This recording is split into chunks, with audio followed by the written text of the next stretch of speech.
Hello, everybody. So, we are now continuing with the topic Atomic and Molecular Structure, which is Unit 1A of Engineering Chemistry.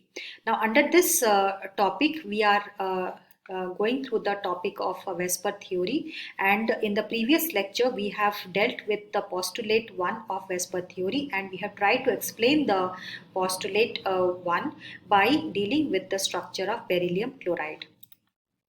Now let us recapitulate what we studied in the previous lecture, that is postulate 1 of the Vesper theory. Now the postulate states that if the central atom in a molecule, in a covalent molecule, if it is surrounded by only bonded electron pairs and not by non-bonding electron pairs or lone pairs, then it will have a regular geometry or shape. So that means let us explain that if the central atom in the covalent molecule is only having bonded electron pairs and there is no lone pairs, then we can safely conclude that the molecule or the covalent molecule will assume a regular geometry or shape. So in the case of beryllium chloride, that was the first molecule that we have explained in the previous lecture, and we found that beryllium chloride molecule, it is having a total VSEP of 2 and the total bond pairs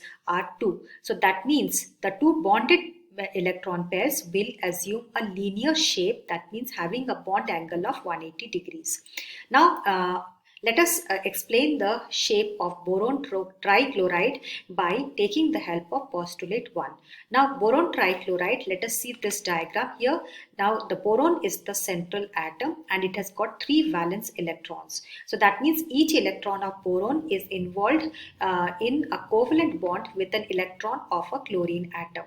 So that means each bond pair of boron trichloride is having 2 electrons. Now since there are 3 bond pairs, so that means the total valence shell electrons is 6. So the valence shell electron pair, that is the VSEP is 6 divided by 2, that is 3, and the total bond pair in the boron trichloride is 3. So that means the 3 bond pairs will take the shape of a trigonal planar and having a bond angle of 120 degrees. So this by assuming this trigonal planar shape, the boron trichloride assumes maximum stability because there is minimum repulsion between the 3 bond pairs. Now let us take the example of methane and with the help of postulate 1, let us predict the shape of the methane molecule. Now in the case of methane, we find that the central atom is the carbon atom. You can see in this diagram. So carbon is the central atom and it is having 4 valence electrons, and each electron of carbon is involved in a covalent bond with an electron of a hydrogen atom. Now since there are 4 valence electrons and that means it is involved in 4 covalent bonds with 4 hydrogens. So that means the total valence shell electron in the case of methane is 8. So that means 4 valence electrons of carbon and the 4 electrons of the surrounding hydrogen atoms. Now what will be the VSEP, that is valence shell electron pair? It is 8 divided by 2, that means we get a figure of 4, and the total bond pair in methane is 4. So that means the 4 bond pairs will align in such a way that the molecule assumes a tetrahedral shape having a bond angle of 109.5 degrees. So other examples that will follow the same pattern is silicon tetrafluoride, carbon tetrachloride and the ammonium ion. Now all these molecules will have the same geometry, that is tetrahedral geometry having a bond angle of 109.5 degrees. Now let us come to the example of phosphorus pentachloride. You can see in this diagram that the central atom is phosphorus and phosphorus is having a valency of 5. So that means there are 5 valence electrons of phosphorus and each electron of phosphorus is involved in a covalent bond with an electron of chloride atom. Now the 5 valence electrons will now form 5 bond pairs with the 5 chlorine atoms. So that means the total valence shell electrons involved in this molecule is 10. So that means the 5 electrons from phosphorus and the 5 electrons from chlorine make a total of 10. Now the total VSEP is, just divide the 10 divided by 2. So that means we get a figure of 5. And the total bond pair is 5. So that means the geometry that will be assumed, that means the 5 bond pairs will align in such a way that the geometry of the molecule will be trigonal bipyramidal. But here the bond angles, that means the angle between the PCl bond is not equal in the case of phosphorus pentachloride.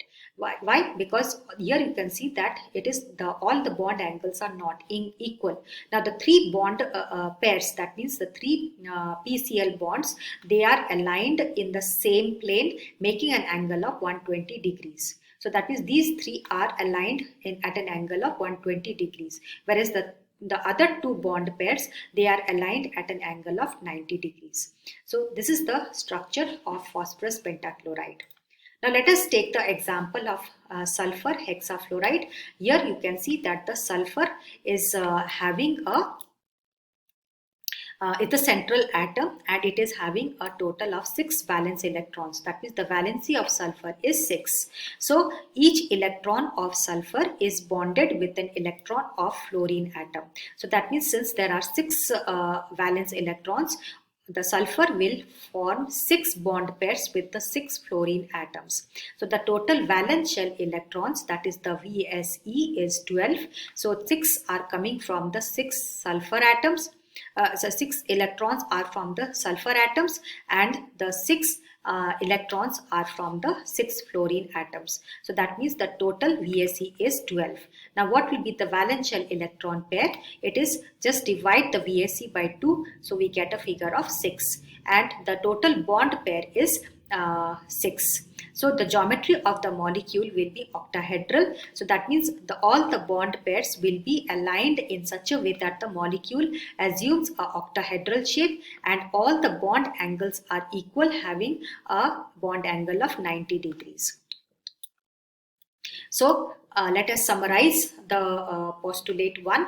We have told that in the case of postulate 1, the molecule, the central atom in a covalent molecule, if it is having only bond pairs and the lone pairs are 0, then the molecule will always assume a regular geometry or shape. So that means if the VSEP is 2, the total bond pair is 2, and the number of lone pair is 2, that means the geometry will be linear, having a bond angle of 180 degrees. Example is beryllium chloride or beryllium fluoride.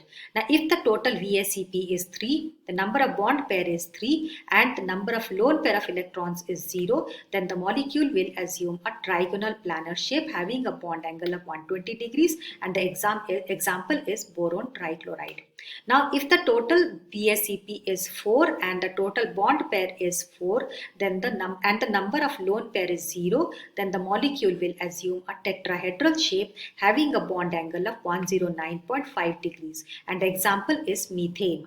Now if the VSEP is 5 and the bond pair is 5, the number of lone pair is 0, then the geometry will be trigonal bipyramidal, having 2 types of bond angles. One is 90 degrees, another is 120 degrees, and the example is phosphorus hexafluoride.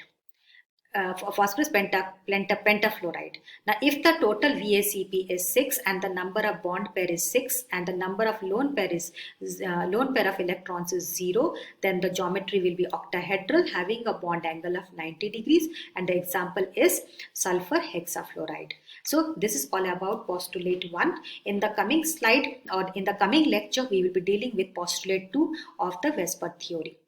Thank you.